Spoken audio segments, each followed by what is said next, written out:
Dear brothers and sisters, this week through the readings, I realized that the transition of the church into a permanent state of ecclesial synodality represents a profound ecclesiastical turn that reconfigures the development of the doctrine and the nature of the authority. This shift moves the church away from a linear pyramidal model toward a dynamic circularity of ecclesiogenesis, where the Holy Spirit guides all the people of God as a whole in a process of constant conversion. This state is not a passing fashion, but expresses a very nature, a way of proceeding and mission of the church.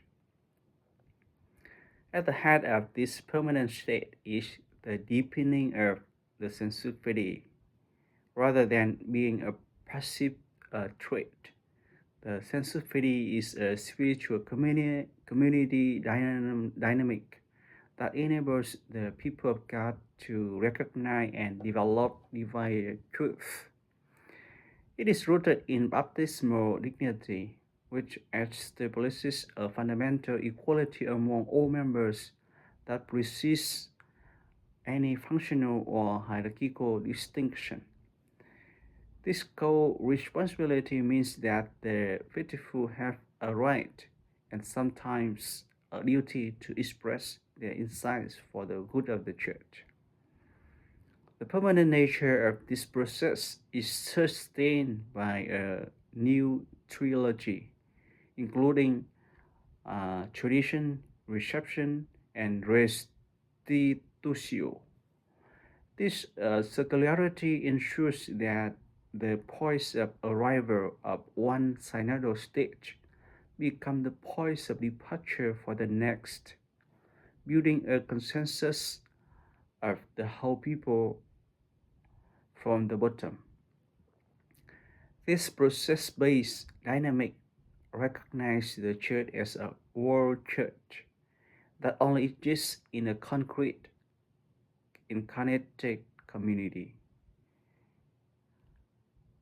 Consequently, synodality must be intercultural and polyhedral, building communion without nullifying the diverse identities, cultures, and gender perspectives of the faithful. Consensus is a synodal church. Consensus in a synodal church is not a tool for homogenization, but a means to integrate the diversities that constitute the human experience. Finally, the permanent state of synodality necessitates a reconfiguration of authority and accountability. Hierarchical ministry is seen as a fiduciary relationship. Bishops are witnesses, custodians, and guarantors who must listen to the Spirit speaking through their portion of the people of God. In a mature synodal church, no decision taking should occur without prior consultation, nor without procedures for verification and accountability after a decision is implemented. This way of proceeding is not optional, as the relationship between a pastor and their community binds and applies them.